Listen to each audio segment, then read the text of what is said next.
నమస్తే అండి.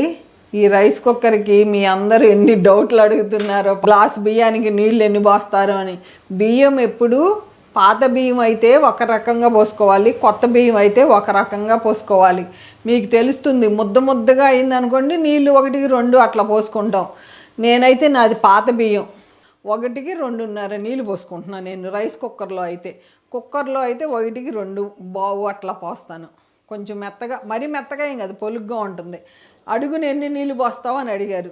ఇలా పప్పు పెట్టినప్పుడు ఈ గ్లాసున్నర నీళ్ళు పోస్తా. అడుగున నీళ్ళు పోసి నేను రైస్ గిన్నె పెట్టుకుంటాను. ఈరోజు కందిపప్పు, కోడిగుడ్లు అన్నీ ఇట్లా పైన గిన్నె పెట్టుకుంటానండి.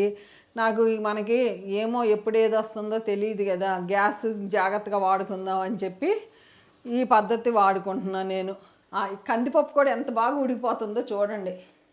ఇదిగో వామ్లోకి వచ్చింది, చక్కగా ఉడికిపోతుంది. ఇంకొంచెం సేపు ఉంచుతా. పద్మంటి ఇట్లా వామ్లోకి వచ్చినాక ఎంతసేపు ఉంచవచ్చు అన్నారు. నేను ఒక్కొక్కసారి బయటికి వెళ్ళిపోయి 2-3 గంటల తర్వాత వచ్చినా కూడా వామ్లోనే ఉంటుంది. అన్నం అయితే మాడదు, వేడిగా ఉంటుంది. నాకు వేడి అన్నం అట్లా అలవాటు. వేడి అన్నంలో కూరలు వేసుకుని తింటాం. అందుకని ఇట్లాగే ఉంటుంది. ఇంకొంచెం సేపు ఉంచేస్తే చక్కగా ఉడికిపోతుంది. ఈ నీళ్ళు కూడా ఎగిరిపోతాయి ఇంకా మంచిగా. నేను కందిపప్పుకి 1-2 నీళ్ళు పోసా. వాములోకి వెళ్ళిపోయింది కదండి. నేను ఒక 20 నిమిషాలు అటు కానీ పప్పు ఎట్లా ఉడికిందో చూడండి. ఇదిగోండి, మనం బయటికి వెళ్తున్నప్పుడు చక్కగా పప్పు ఇట్లా ఇదిగోండి ఇంకా మెత్తగా అయిపోతుంది. పప్పు గుత్తితో మెదిపేయచ్చు. అన్నంలో తినాలంటే ఉప్పు కొంచెం నెయ్యి వేసేసుకోవచ్చు. ఇదిగోండి, ఇలా పైన ప్లేట్లో నీళ్ళు వస్తాయి మనం వండినప్పుడు. ఆవిరి ఈ నీళ్ళు కిందకు పోసేసాయి. ఇదిగోండి, అన్నం చూడండి ఎంత బాగా అయిందో చూడండి. అసలు ఇక మనకి అడుగు కూడా ఏమి ఉండదు.